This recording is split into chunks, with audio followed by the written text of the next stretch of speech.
Good afternoon, good people. Oh, man, this is really getting to be insane. So, there has been yet another plane crash that happened today, I believe, in Scottsdale, Arizona. Two private planes, a Learjet and some other kind of plane. They said one of the planes belonged to one of the members of Motley Crue, the rock band, Vince Neil. His plane crashed into another private aircraft at a private airport in Scottsdale, Arizona. So the pilot ended up getting killed, and I think they said 5 people were injured in that accident that happened. Just this past weekend, I had did a video about the 5 plane crashes that happened in the past month. Then, no sooner as I uploaded the video, 3 more plane crashes happened that weekend, this past weekend. It was one in Arizona. I'm sorry, no, there's one, the one just happened in Arizona. The one with the private, that killed 1 person, injured 4.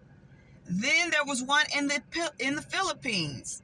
It was a military aircraft, and I think that killed 4 people. Yeah, it was 3 U.S. government contractors, and I think 1 Filipino person killed 4 people in the Philippines. Then there was the Alaska aircraft that killed 10 people. And it was the Philippines, it was Arizona, Alaska, and it's in Brazil. It was another in Brazil that killed, I think, 2 people. So that's 4 more airplane crashes since I uploaded the video on Friday. 4 more. I don't know what the heck is going on. I don't know what is going on with all these plane crashes. But like I told y'all better read Matthew 24 and 20. Jesus said about your flights, pray that your flights don't be in the wintertime. So, yeah, but anyway, that's what's happening. What else is happening?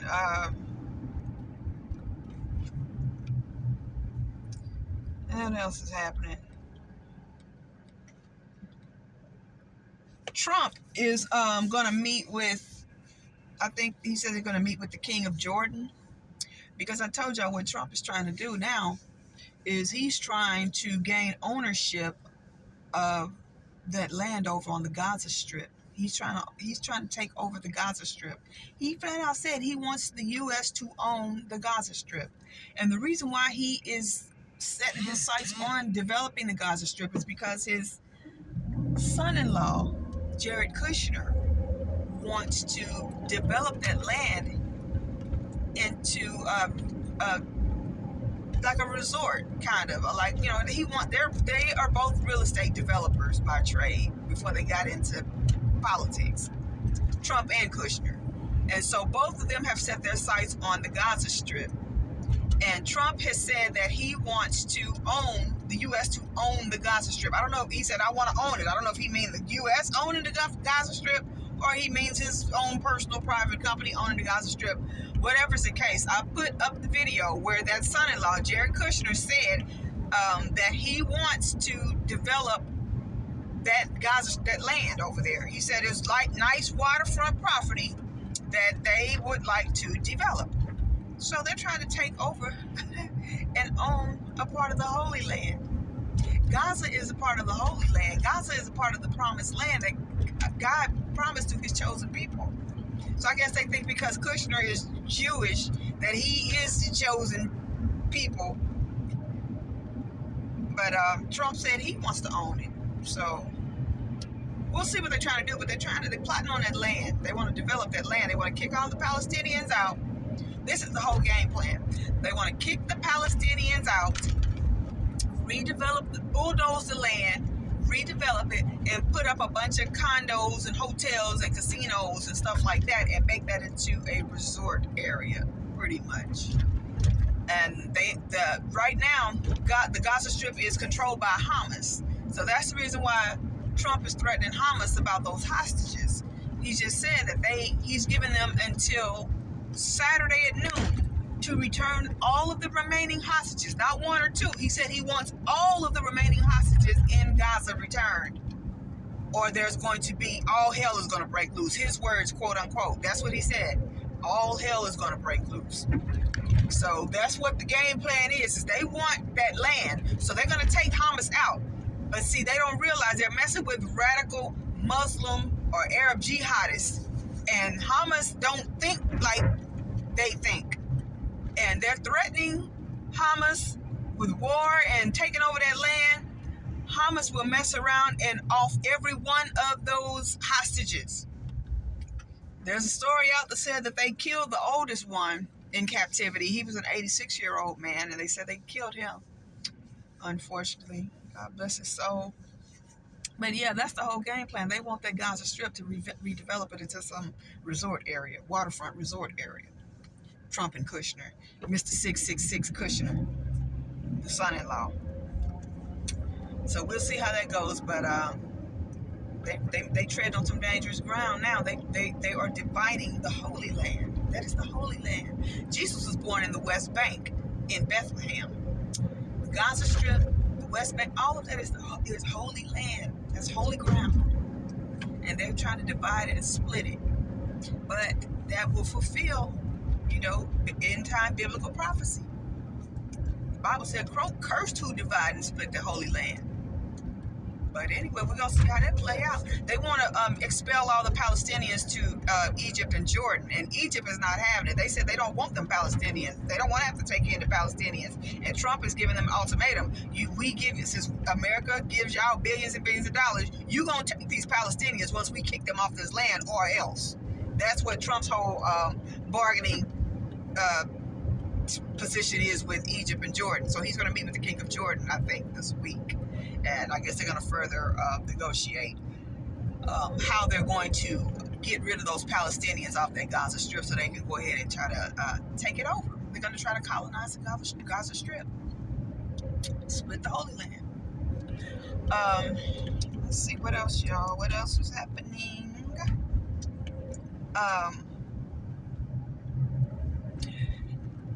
China has imposed some tariffs on America in response to Trump's tariffs, and they said it's going to cost us like $14 billion. Whatever tariffs they're imposing is going to cost us like $14 billion. I told y'all that wasn't going to work out. Them other countries ain't playing. Canada, Mexico, and China, they're not playing with America. They're not about to cave into no bullying and stuff. So we'll see how that works out. But I think Trump is going to all the way backpedal on those tariffs once he sees how bad of an idea that was.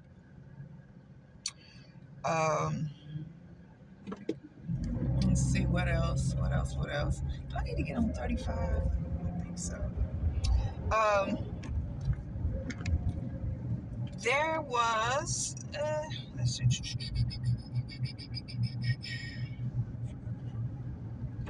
What else is going on with Trump? Ain't nothing else really much going on with him. He's just trying to take over the Holy Land, pretty much. There's a middle school teacher in Colorado who's been arrested for having a relationship with one of her 16-year-old special needs students. Now, this woman was 28 years old, and they said she's held a number of teacher positions in the Colorado, in the school district that she works in. They said she was even a school nurse at one time. But this woman, I think she's a paraprofessional in the current position that she got arrested, and she was having some type of relationship with a 16-year-old special needs student. They busted her because they said she had sent like thousands and thousands of text messages and explicit messages to this young man that she was having a relationship with. She's pretty much using this young man for money, and I guess, having relations with him. And I guess the mother found out and she reported her. They said she even went so far as to try to influence the young man to bring a weapon to the school to shoot a faculty member, somebody who worked at the school, in the leg. She tried to seduce this young man into doing that. This is a 28-year-old paraprofessional, I guess she's assistant teacher or whatever, doing this, trying to influence a special ed young man to bring a gun to school to shoot one of the school employees. And she was sleeping with the young man. And that ain't the only story that came out in the last. I think they only gave her 4 years, and she's gonna have to register as a sex offender for the rest of her life. But she only got 4 years. They said that was her first case.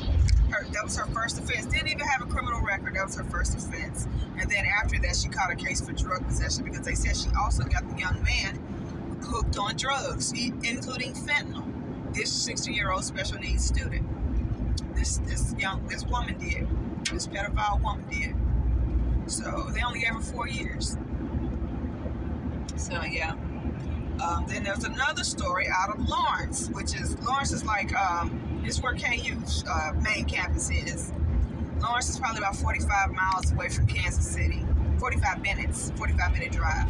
They arrested a speech pathologist who worked with special needs students in the Lawrence public schools. He has several cases where he was messing with the students, the children. He's got several counts of messing with children under the age of 14. Speech pathologist now. They said there's so far 2 cases that they know of, and they're investigating more. Then there's another case, I think down in Oklahoma, Hugo, Oklahoma. They just arrested a teacher for abusing 2 special needs students aged 12 and 14. Says she has been caught on film with 5 other teachers abusing these students. 5 other teachers now that are about to be charged because they've been caught on video hitting, kicking, punching, and snatching on these kids. You can't even send your kids to school nowadays. It's unsafe to even send you. I told y'all, if I had little school-age kids and grandkids, even high school kids, no, I would homeschool them. Because it's not even safe to send your kids to school anymore. They're going to get messed with or gunned down or something. You can't even send your kids to school. The bullying and all kind of stuff. There's so many predators out here. The teachers are predators. The principals are predators. The other kids, the students are predators. It's not safe to even send your kids to school anymore. It's sad. And these are special needs kids on top of that these people been caught abusing. But there's a pastor that they said is preaching violence. He's a pastor out of a Second Missionary Baptist Church in Chattanooga, Tennessee. And they're saying this pastor is preaching violence because he preached a sermon talking about Elon Musk having access to the Treasury Department's information, all the information in the Treasury Department's database. And he said Elon Musk gonna mess around and try to take y'all Social Security checks, y'all government benefits, and all that stuff. And he said at this point, you might have to resort to violence. So they saying this pastor is inciting violence because Elon Musk is threatening to cut off people's Social Security checks, their basic, checks that they need to finance their basic needs. And he's been threatening to cut off people's money. So the preacher was like, people might get violent if you do that. That was the whole basis of his sermon. He said people who mess around and resort to violence. If you start messing with what little money they have, their little government checks and things like that, then people may resort to violence. And he's right. So I look for the country to head into that direction. If they start trying to cut people's income checks off, food stamps, Social Security, disability, things like that, yes, I look for this country to become violent because look at all the support that they have for Luigi. They're going to develop that eat the rich mentality, and the people are going to revolt. And I think that that's what's going to happen. So that preacher has a point there, because if they start messing with people's income, then people will revolt and they'll resort to violence. But he wasn't inciting violence. He's just saying that you back people up against the wall, and that's what they might resort to. They might get violent. What else? With the weather, the island Santorini, the Greek island Santorini, where all these rich people go on vacation and stuff, is being rocked with. They said they've had like 8,000 earthquakes on the island of Santorini. This is where them rich people go and they have fun. They say vacations, they hideaways and stuff. All them celebrities and stuff, they go to Santorini and they probably commit all kind of debauchery and Illuminati sex rituals and stuff like that in Santorini. That place is being rocked with earthquakes, and they said it's practically a ghost town now because all the people have deserted it. It's under a state of emergency because it has had 7,000 earthquakes, nearly 8,000 earthquakes, and it's still shaking. So that people have evacuated Santorini. But yeah, ain't no telling what type of wickedness went down on that island. Ain't no telling what kind of sacrifices and black magic sex orgies and all kind of stuff that them rich people might have been doing on that island. Reason why it's getting rocked like that, because they said it's like earthquakes happening every few minutes, and a lot of them people that done got ghosts up out of there. They said it's pretty much deserted. So we'll see what happens with that. Yeah. And Santorini, they say San Bernardino had a 3.0 earthquake too, I think today or last night. There was a man,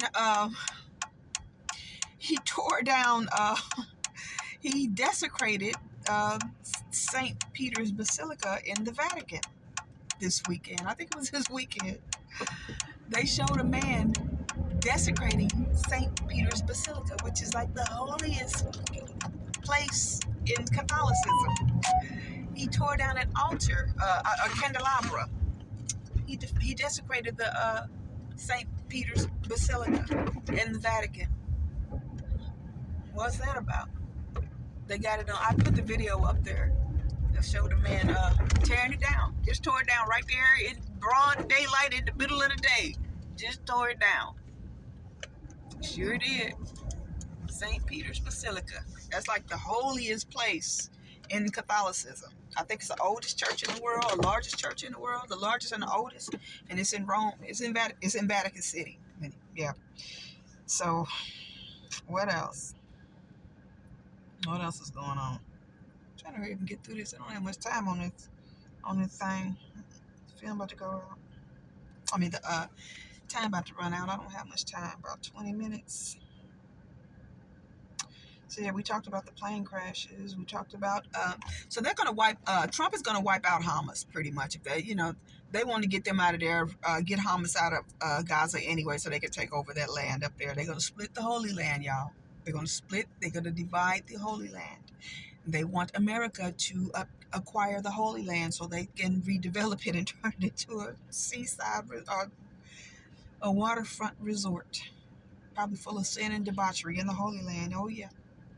Yep. That's what's going to happen. So he said he's going to give them until Saturday noon to have all the hostages returned, but don't be surprised if all them hostages don't wind up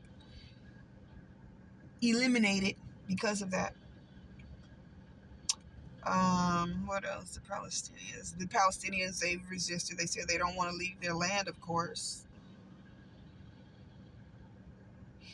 So I think that's pretty much everything I've covered. Yeah, we talked about Santorini. We'll see if Santorini's going to keep shaking. But yeah, that's about it. I'm going to head on because it's about to have a severe winter. We're about to have some more snowfall down here in my neck of the woods down here in Kansas City. They said that we are going to have another winter storm pretty much across the country again. And we're going to get hit up tonight, which is Tuesday night, clear on into Wednesday. So we about to get hit up pretty bad. I think it already done hit up on the East Coast. So y'all be safe and be careful out there. I don't know if they're gonna hit. I don't know if the storm is gonna hit the South again. Oh yeah, and they're gonna give Sonia Massey's family $10 million. They just settled that. Sangamon County just settled with her family for $10 million. That was the quickest settlement. It took about 6 months. That demon killed her back in July, and they've already settled with her family for $10 million because they know that $10 million is not enough to compensate for their loss. You know, the traumatizing experience of watching her get murdered, you know, in her own home when she was under severe mental distress by this demonic police officer while she held a cup of boiling water and you know, calling on Jesus, and he murdered her. This demon murdered her with them demonic tattoos on his arm. So they gave them $10 million, but after the lawyers take their cut, that's probably about $4 million. No, they probably leave out with about $6 million, something like that. But all right, y'all, be blessed. Oh yeah, I'm gonna talk about the guy, the Super Bowl, the young man that got killed. He was a reporter, got killed on assignment at the Super Bowl in New Orleans. Black prostitute drugged him, killed him, and she's been arrested. Got caught with his credit cards and stuff. And so this woman was 48 years old. My thing is acting up, cutting off on me. This woman was 48 years old. And this young man was a reporter. He's 29 years old. His name is Aiden Mazzano or something like that. His name was Aiden. He was 29. He's from Kansas City. He was on assignment during the Super Bowl this weekend. I guess he went out to have a good time in New Orleans. You know how they do when they go down there in New Orleans. They want to get drunk, get high, have fun or whatever. And this particular young lady, she's 48, experienced in catching men. She's probably a lady of the evening, catching men, you know, seeing a man get drunk and he's pulling out all kind of money and buying all kind of stuff, balling out of control or whatever. And she sees this young man because she's a succubus. She's a Jezebel with a succubus spirit, I guess. She sees this young 29-year-old young man drunk, and she seduces him and goes back to the hotel with him. I think they said he stayed at the Comfort Suites up in Kenner, right outside of New Orleans, Louisiana. It's a suburb. And the video caught them going into the hotel. She spends the night with him. I guess she does, you know, they do their thing, whatever. And they see her leaving out the hotel. And later on, they discover the young man in there deceased. So then I guess later on, after they've reviewed the video and everything, they tracked this woman down, and they found that she was in possession of the man's credit cards, which she had used at a few stores, and found, you know, some other belongings that belonged to the young man. But she thought she had just drugged and robbed him. But no, I guess the man may have had a bad batch or something. I don't know what happened. He died of an overdose, whatever, but he's dead. They discovered the young man dead, and they still further investigated to see how he died. But she had been arrested before in Las Vegas for drugging and robbing a man before in Vegas, and took $50,000, 50 bands from this man, this victim. But this victim survived. That this previous case that she caught, he survived. But this young man, Aiden, he didn't survive. He didn't make it. So looks like she's about to catch an M. She's about to catch a murder charge, in addition to fraud and stuff for using his credit cards and stuff. But they let you know, man, you go down there and you get involved. People go down to New Orleans, which is a voodoo city anyway. I love New Orleans, but it's a bunch of voodoo and wickedness down there. And that young man went down there and got it, you know, indulged in the festivities down there, and got drunk and got caught slipping by this Jezebel succubus, and ended up losing his life. And he had a 2-year-old daughter that was, staying with family members while he was on assignment down there in New Orleans. Had a 2-year-old daughter. He had a wife. He's a widower, a young widower. His wife had just died last year. She was a teacher. She died of a car accident. The 2-year-old daughter was 1 year old at the time. She was in the car with her mother, and she suffered an injury from the car accident. So this little girl is 2 years old. She lost her dad. First she lost her mom last year to a car accident in which she herself was hurt. So she was 1 year old. She's 2 now. Now this year she'd have lost her dad because of some foolishness down here that happened down there in New Orleans. So they said he loved his job. He was on assignment. He's having fun. He was, had his dream job down there covering the Super Bowl. He went down there and partook a little bit too much in the festivities and got caught slipping. He got caught up and it cost him his life. 29 years old. So now this little young baby has to deal with all this tragedy in her young life. She's only 2 years old and had to deal with all this tragedy. So Lord, I hope the Lord is with this young lady, this little baby, because she's only 2 years old. She's not going to have any memories of anything. But then, when she finds out, that's going to break her heart when she gets older, and she's going to deal with a whole lot. So you got to pray for that little baby because she's going to be dealing with a lot, But y'all, I keep telling y'all, these times is winding down. If you ain't saved, if you ain't been baptized, blood washed, and born again in the name of Jesus Christ, the Father, the Son, and the Holy Spirit, please do so. If you have relatives, if you have loved ones who are unsaved, please pray and ask the Lord to save your unsaved loved ones so that when all of this stuff that's about to take place on this earth during the 7-year tribulation, you don't have to live through it and they don't have to live through it. So my battery is running down. I will end it on this, and I will see you later. Take care. Be blessed. Tonight, detectives say they have more evidence related to a local sports reporter's death. Adon Menzano died last week near New Orleans while he was there covering the Super Bowl. The 27-year-old had worked for Telemundo, Kansas City, and Tico Sports. 48-year-old Danette Colbert is facing property crimes surrounding his death. Fox 4's Hannah King joins us live from Telemundo KC, which is on Broadway Boulevard. Hannah, what did investigators have to share?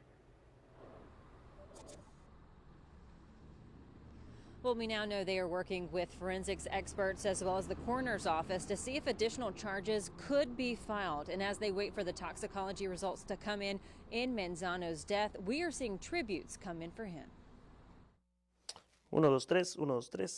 Adon Menzano was 27 years old and living a sports reporter's dream. This is a remembrance video put together by Telemundo KC. Kansas City Current también se unió a la celebración. Highlighting his work and accomplishments within the Kansas City sports community. Muchas gracias por recibirnos aquí el día de hoy. Menzano was also a member of the Tico Sports broadcast team. It dedicated their broadcast of the big game in his memory Sunday. I used to dream about it, but I never expected that it was going to come that soon. Menzano talked to Fox 4's sister station in Topeka as he prepared to cover Super Bowl 58 in Las Vegas in 2024.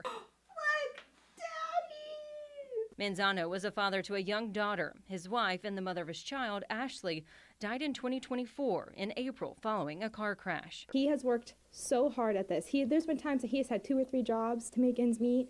And now knowing that he gets to go out there and do what he loves and what he's good at. He was in New Orleans this month and set to cover his 3rd Super Bowl in 3 years, Super Bowl 59, but died days before the game. Contra los Eagles por la pantalla de Telemundo Kansas City. From broadcast to this Topeka bar. He's the kind of guy that you can have a horrible day, and when he walks in, he doesn't even have to say anything. Just a smile on his face would open up everybody in the room. He's remembered for who he was and what he brought to his coverage. He would want us to be happy. He would want us to not dwell too long on it. The Kenner Police Department continues to investigate his death, including the possibility that he may have been drugged by the suspect. 48-year-old Danette Colbert has been charged with fraud and theft-related offenses. Police say she has an arrest history with similar allegations, including allegedly drugging other victims. And as you can imagine, Menzano's family has asked for privacy during this time, but online they shared more about his life and his legacy. We do have a link to help this family with their fundraiser. That's at fox4kc.com. Kevin. Hannah King live in Kansas City, Missouri tonight. Thank you, Hannah. Ashley Leanne Boyd Menzano Aguilar, a devoted 2nd grade teacher at Lowman Hill Elementary School in Topeka, Kansas, was remembered for her vibrant personality and her kindness following her untimely death in a tragic car accident on April 11, 2024. At just 24 years old, Ashley was celebrated for her ability to light up any room with her smile and make an indelible impact on anyone fortunate enough to know her. The tragic accident. The fatal incident occurred when Ashley's blue Nissan Versa collided head-on with a truck. She was traveling with an infant passenger, later identified as her daughter at the time of the accident. The driver of the truck, a 52-year-old man, and Ashley's daughter were both rushed to a local hospital in Topeka and survived the ordeal.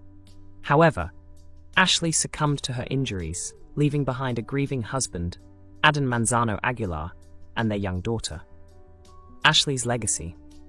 Ashley's death deeply affected her students at Lowman Hill Elementary, who mourned the loss of a beloved teacher.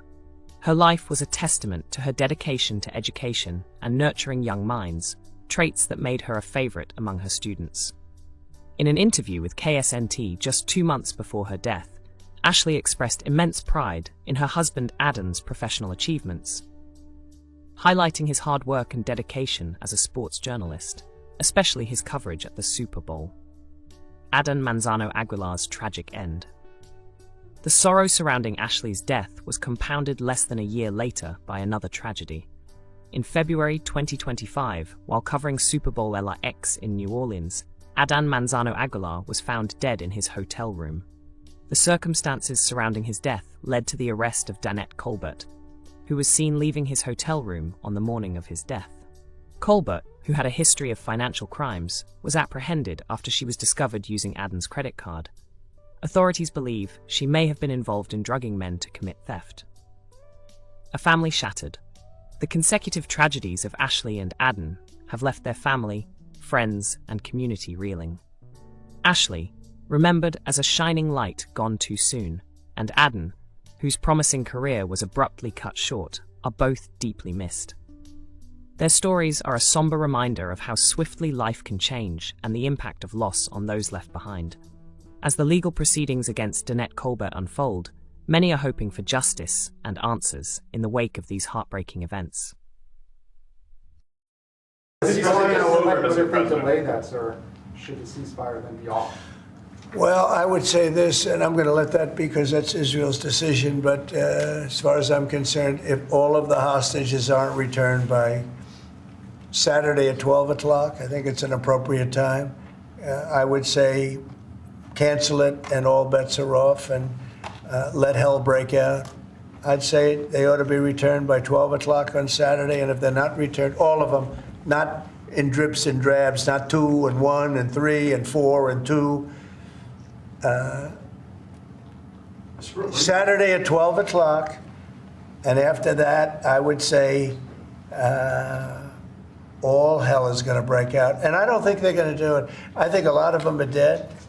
I think a lot of the hostages are dead. I think it's a great human tragedy. What's happened? How people can be that mean to do. Mr. President, when you say all hell is going to break loose, are you speaking about retaliation from? You'll find out, and they'll find out too. Hamas will find out what I mean. Mr. President, they're going to find out what I mean. These are sick people, and they'll find out what I mean Saturday at 12 o'clock. But no involvement from you.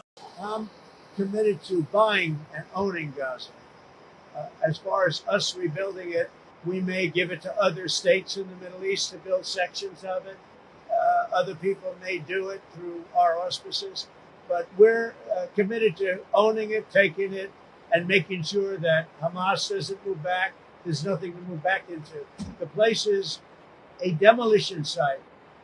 It'll be, the remainder will be demolished. Everything's demolished. I mean, you can't live in those buildings right now. They're very unsafe. But we'll make it into a very good site for future development by somebody. We'll let other countries develop parts of it. It'll be beautiful. People can come from all over the world and live there. But we're going to take care of the Palestinians. They don't want to go back to Gaza. As I said, I've said it a lot. They only go back because they have no alternative.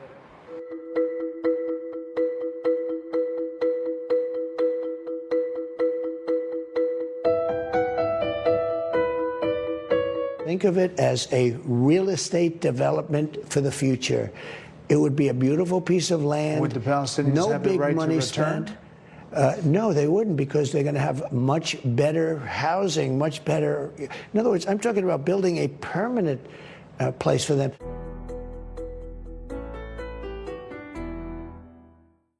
Ladies and gentlemen, please join me in welcoming Jared Kushner.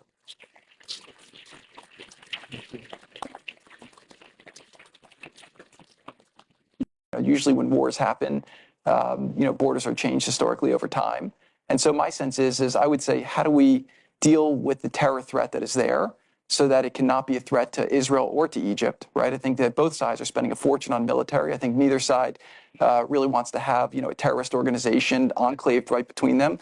And Gaza's waterfront property, it could be very valuable to, if people would focus on kind of building up livelihoods. You think about all the money that's gone into this tunnel network and into all the munitions. If that would have gone into education or innovation, what could have been done? And so I think that it's a little bit of an unfortunate situation there. But I think from Israel's perspective, I would do my best to move the people out and then clean it up. But I don't think that Israel has stated that they don't want the people to move back there afterwards. Yeah.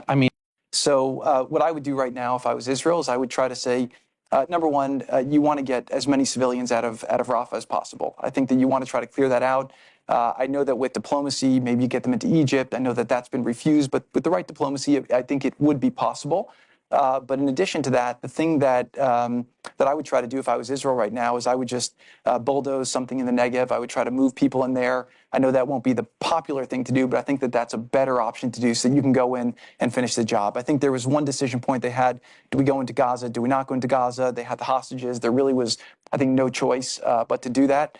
I think that they were smart to go slowly and deliberately. Gaza's booby-trapped like crazy. They have over 400 miles of underground tunnels. And so I think that they've taken some of the right steps in order to go there. But you have to, again, I think Israel's gone way more out of their way than a lot of other countries would to try to protect civilians from casualties. But I do think right now opening up the Negev, creating a secure area there, moving the civilians out, and then going in and finishing the job would be the right move. Is that? And so please join me in thanking Jared Kushner. U.S. President Donald Trump says his plan to temporarily take over the Gaza Strip won't include a right for its residents to return. Now, his comments contradict statements from other members of his administration who said Trump was only calling for the relocation to be temporary. Trump's plan would see the U.S. temporarily taking control of Gaza to rebuild it and turn it into what he called the Riviera of the Middle East. In a Fox News interview, Trump said no, they won't when asked if Gaza's residents would have a right to return. والله الرئيس الأمريكي أنا بالنسبة لي وجهة نظري بهات من قلة الموت. غزة لا هي عقار ولا هي بيت عبارة عن بيت ولا شقق ولا عماير استثمار. غزة هاشم احنا من يوم الدين عايشين فيها. فهذا كلامه على الفاضي. احنا عايشين وصمدين باذن الله. فترامب ما يحلمش انه يطلع واحد من قطاع غزه، هذه بلادي وان جارت علي عزيزه، اهلي وان ظنوا علي كرامه، هذه بلادي، انا افتخر ببلادي، غزه الحبيبه، غزه الصامده، غزه اهلها الطيبين الكرام، فلكم الشكر والاحترام وما يحلمش، هذه مش علبة لحمة بده يبيعها ويشتريها ترامب، هذه أرضي وهذه بلادي، أنا بحيا فيها وبموت على أرضها. ولو بدنا غزة تنمح كلها هي إبادة أكثر من هيك الإبادة هنضلنا في غزة. فيش إمكانية نطلع من بلادنا. فيش إمكانية لا يجي مين يجي إنه يطلعنا من بلادنا من غزة نطلع نتهجر. بدهم يعملوا غزة زي ما بقولوا إنه بده يعمل غزة تجارية وغيره. لا غزة أهل غزة بعمروها وبسووها تجارية وبيعملوا اللي بدهم إياه. هذا لا يحق للرئيس الأمريكي لا قانونا ولا شرعا، هذا لا يجوز. الحل المطروح من سنوات خيار الدولتين وإقامة الدولة الفلسطينية. هذه الأفكار تنهي مشروع الدولة الفلسطينية ولا تعترف لا بكيان فلسطيني ولا بدولة فلسطينية ولا حل مشروع للقضية الفلسطينية حسب قرارات الأمم المتحدة.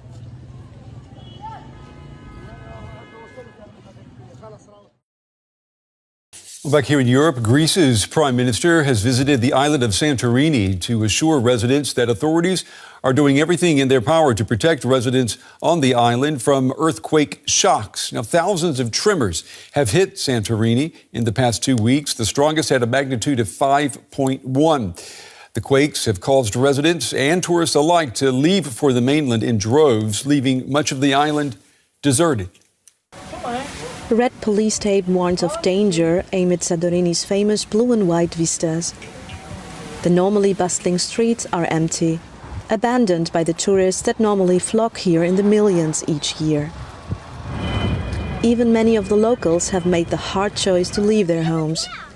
11,000 have turned their backs on the island. With each new earthquake, the last a magnitude 5, the uncertainty grows. Iana Mindrinou is one of them. Residents like me chose to leave because it became a bit too stressful to experience that situation every 5 to 10 minutes. Many of my friends stayed on the island. I stay in touch with them. They seem calm. I don't see any signs of stress from them. Iana calls her friend Anastasia regularly. She's among those who chose to stay behind. Obviously, our lives aren't the same these days because we're constantly stressing about how things might turn out. It's not easy for us to do simple things like take a bath or get things done because we have to rush. Right now, as a family, we sleep on mattresses near the door, so we can quickly get out if needed. I just want to stay cautious, nothing more. Greece's Prime Minister Kyriakos Mitsotakis visited Santorini on Friday. He urged residents to stay calm and follow directives from the emergency services. Rescue services and army units have been deployed to the island as a precaution. The continuous tremors have created a situation of uncertainty and concerns, with residents of Santorini leaving the island in large numbers. Now, the authorities of civil protection announced that the state of emergency will remain in effect at least until March 1st. However, the duration depends on how the seismic activity evolves. So the situation remains uncertain and no one knows what the next tremor will bring. Local seismologists say the tremors are the result of tectonic activity and are unlikely the result of an impending volcanic eruption. But they warn the shocks could continue for some time to come.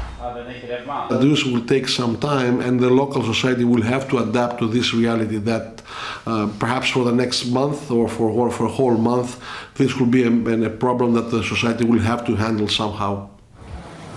With no end of the earthquakes in sight, Santorini's doors are likely to be closed for some time to come.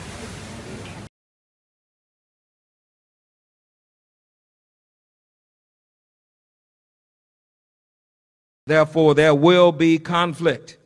I pray that the peace of God will win out and overcome the madness that is attempting to take over this nation. And I will say to you, beloved, no one likes violence, but sometimes violence is necessary. When Elon Musk forces his way into the United States Treasury and threatens to steal your personal information and your Social Security check, there is the possibility of violence. Sometimes the devil will act so ugly that you have no other choice but to get violent and fight. Well, someone might say, now, Reverend, you shouldn't be talking about violence. This isn't the Christian thing to do. Well, I will say, why not talk this way? Because Jesus did. Jesus said in this key verse, didn't he? The kingdom of heaven suffers what? Violence. And the who? The violent take it by force. The kingdom of God is a war zone. It is a battlefield. You did know this, right? Developing tonight, the family of Sonia Massey, who was shot and killed by a downstate Illinois sheriff's deputy, has reached a settlement, a $10 million one, with Sangamon County. Our Marissa Sulik is here with what we know about that settlement and how we got here, Marissa. Well, Erica, yeah, the million-dollar question right now is, does Sangamon County have the money to pay this settlement? I spoke with a county board member about this major concern tonight. Next week, Sonia Massey should be celebrating her 37th birthday with her family. She's just the most loving person ever. Instead, her family is now agreeing to a $10 million settlement with Sangamon County board members, if they approve it. Sam Canman is one of the elected officials. Do you see this actually being approved and going through? I think it will be approved, and I'm glad Sonia Massey's family will now get some relief from this nightmare. Sheriff's Office! That nightmare is this body camera video. A group of Sangamon County Sheriff's deputies are seen responding to Massey's home after she called 911 about a prowler last July. Within 2 minutes of responding, Sheriff's Deputy Sean Grayson shoots and kills Massey in her kitchen. He was fired and charged with first-degree murder. Grayson later said he felt threatened by Massey and has pleaded not guilty. But how the county will pay is still up in the air. Does the county have the funds they need to pay this $10 million settlement? Well, that's the strange thing is we have a settlement fund, and there's only $1.5 million in that fund. In a memo obtained by CBS News, county officials say they negotiated the $10 million through mediation following extensive confidential discussions between attorneys for the county and lawyers for Massey's family. It also says the settlement will not result in a tax increase, additional debt, or cuts to county services. But Canman says the county chair will have to clarify how the settlement will be possible. He has not explained where the money's going to come from to pay this settlement, and that's something that I'm demanding that he reveal to the county board before we vote on this on Tuesday evening. The settlement is expected to be approved at their meeting on Tuesday. Massey's birthday would be Wednesday. That's when her family is planning a demonstration at the state capitol. Erica. All right, Marissa, thank you. A Colorado teacher named Kay Ewer has been caught in a shocking scandal involving a special needs student. Ewer, who worked as a paraprofessional at Brady Exploration School, developed an inappropriate relationship with a 16-year-old boy. This relationship raised alarms among school officials, who noticed her clear favoritism towards him shortly after she began her job in August 2023. The situation escalated when the student hinted at their improper relationship in a classroom assignment, which another teacher noticed. This prompted the school to alert the Lakewood Police Department, leading to an investigation that revealed a disturbing pattern of behavior. Prosecutors reported that Ewer sent thousands of messages to the boy, many of which contained explicit content and references to their sexual encounters. In addition to the sexual relationship, Ewer introduced the teenager to dangerous drugs, including fentanyl. During her sentencing hearing, it was revealed that she even encouraged him to bring a gun to school, suggesting he use it against a fellow faculty member. This shocking request was described in court, where it was stated that she told the boy to shoot another teacher in the leg. The boy's mother spoke out during the hearing, expressing her deep sense of betrayal. She described how Ewer had preyed on her vulnerable son, making him believe that she genuinely cared for him while exploiting him for her own gain. The mother's pain was evident as she shared her trust in Ewer, which had been shattered by the teacher's actions. On January 31st, Ewer was sentenced to 4 years in jail after pleading guilty to sexual assault on a child and contributing to the delinquency of a minor. In exchange for her guilty plea, prosecutors dropped 3 other felony charges and 1 misdemeanor. Following her release, she will be on sexual offender probation for at least 10 years, which could extend to life depending on her compliance with treatment programs. In court, Ewer apologized to the victim's family, claiming she was sorry and that such behavior would never happen again. The case has raised concerns about the lack of required qualifications for paraprofessionals and teaching assistants in Colorado, as the state only recommends certain educational standards. Ewer had previously worked in various roles within Jefferson County Public Schools since 2015, but her time at Brady Exploration School ended in disgrace. Hugo, middle school teacher in Southeast Oklahoma, is booked into jail, accused of abusing students with special needs. Court records show Yolanda Dunbar, right here, is facing 2 counts of child abuse. According to the Choctaw County Sheriff's Office, Dunbar is one of 5 teachers caught on camera hitting, slapping, pinching, and kicking a 12-year-old student and a 14-year-old student. Both have special needs. We are working to learn if charges have been filed against the other teachers involved. The state education department says it is also investigating. Lawrence Elementary School is now facing 2 felony charges for sexually assaulting a child. 60-year-old Mark Gridley was a speech pathologist at Prairie Park Elementary. KMBC 9's Brian Johnson is following the story tonight. He's live getting answers on how many victims were involved here. Yeah, Kelly Bria. Well, right now police say there are 2 victims, but they believe there are many more out there. Tonight, the school district is not saying how long Gridley worked for the school. Police say he was arrested Saturday afternoon after the first victim came forward. The alleged crimes happened Friday at Prairie Park Elementary School. 60-year-old Mark Gridley faces aggravated indecent liberties with a child and kidnapping. Police believe the illegal acts took place in one-on-one meetings with students under the age of 14. We know for sure that we have 2 victims at this point. A concerned parent called police Saturday morning. Hours later, investigators arrested Gridley. Monday, police learned of a second victim. Police say the 60-year-old worked at the school as a speech and language pathologist and had a private practice. We are concerned. We want to make sure that we identify the full scope of the investigation and all of the people that may or may not be involved. It's just, unfathomable to me that something like this would happen. Neighbors get emotional hearing that young children were victimized at school. There's no reason in the world for it. They're small, they're young, they're expecting the grown-ups to take care of them, and they're not. They're abusing them. And to me, that's just sad. Police want parents to ask their children if anything unusual happened to them, then call the police and leave the questioning up to professionals. We don't want parents trying to go in depth into detail. They want to minimize the traumatic impact. Parents should call 785-830-7430 if they suspect any concerns. There's a lot to go through here. There's a lot of information for us to work through. There's a lot of interviews that are going to need to be conducted.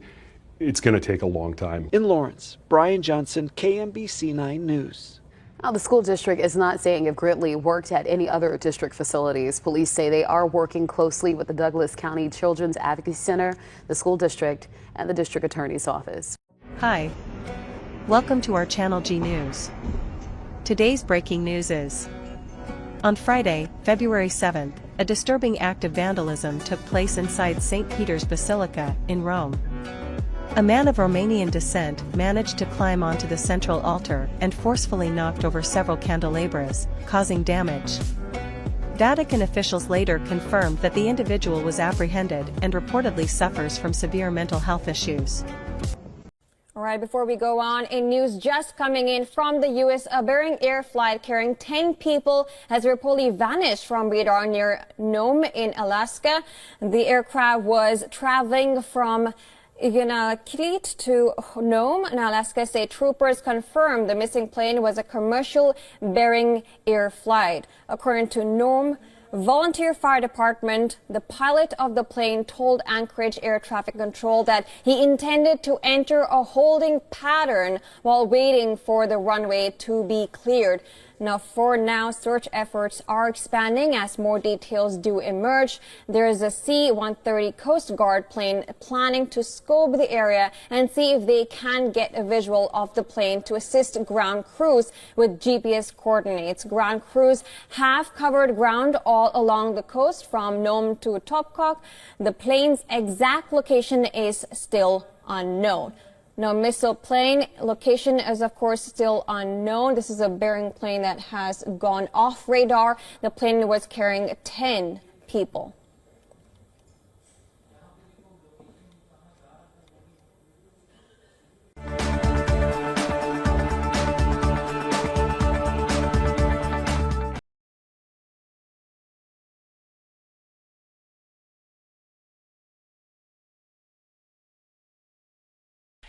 Well, an investigation is underway after a light plane crashed onto a bus in the Brazilian city of Sao Paulo. At least 2 people have reportedly died. Firefighters described the aircraft as having simply fallen from the sky.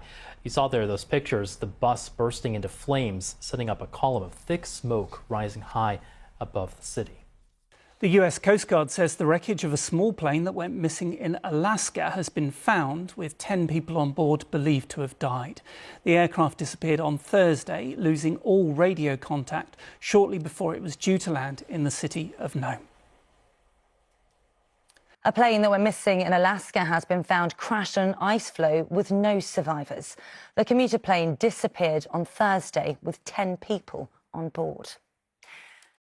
An American soldier and 3 other persons are killed in the crash of a surveillance plane in the Philippine province of Maguindanao del Sur. The private aircraft was contracted by the U.S. Department of Defense for a routine reconnaissance mission. This report from Lirio Bompat. The Civil Aviation Authority of the Philippines is investigating the plane crash that killed 4 people in Maguindanao del Sur on Thursday. According to CAAP, the victims were 3 defense contractors and 1 American service member. The agency adds the Beechcraft King Air 300 departed from Cebu and was heading to Cotabato City when it crashed. CAAP said the flight was part of a routine mission in support of U.S.-Philippine security cooperation activities. A resident witnessed the tragic incident. Bigla na lang po namin napansin yung airplane na sumabog na po, tapos bigla na lang po bumagsak. Then, yung mga tao po dito sa amin sa Barangay Malatimon, siyempre natakot sila eh. The remains of the 4 fatalities have been retrieved from the site. Military and police troops have also secured the crash site. Yung mga cadaver padala sa Manila. And then, as of this hour, ongoing yung retrieval ng mga debris ng plane crash doon sa area kung saan nabagsak sila. According to the United States Indo-Pacific Command Public Affairs Office, the crashed airplane was contracted by the U.S. Department of Defense. The AFP has extended its sympathies to the families of the victims. AFP spokesperson Colonel Francel Margaret Padilla, however, says details of the operation will not be disclosed in the interest of confidentiality and operational security. Meanwhile, U.S. defense contractor Metrea, which provided the aircraft, said it is working closely with relevant government agencies to establish the cause of the accident. The company said the families of their crew have been informed and they are providing full support. Lirio Bompat, ABS-CBN News.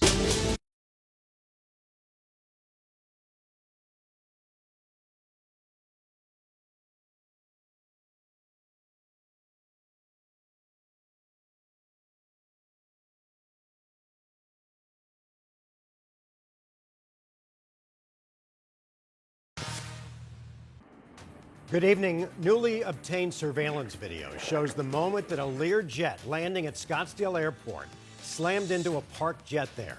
We're learning the Learjet belonged to Vince Neil, the lead singer of the rock band Motley Crue.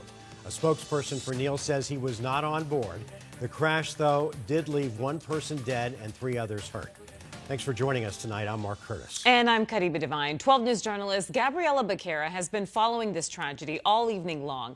And she is joining us live from the Scottsdale Airport. And Gabby, you've learned some new details tonight about who was on that plane. That's right, Mark Caribe. It's a much more quiet scene out here right now as emergency crews have left, but those planes remain, though it is hard to see in the dark. In the last hour, Motley Crue confirmed the pilot died in the crash. The co-pilot, Vince Neil's girlfriend, and her friend were injured but do not have life-threatening injuries. The National Transportation Safety Board is on scene investigating what exactly went wrong. To go around, we just had an emergency. A small jet arriving at Scottsdale Airport Monday afternoon scrapes the runway before slamming into a parked plane. The pilot was instantly killed. The co-pilot and 2 passengers were taken to the hospital with serious but non-life-threatening injuries. Our thoughts and prayers for the individuals on the aircraft.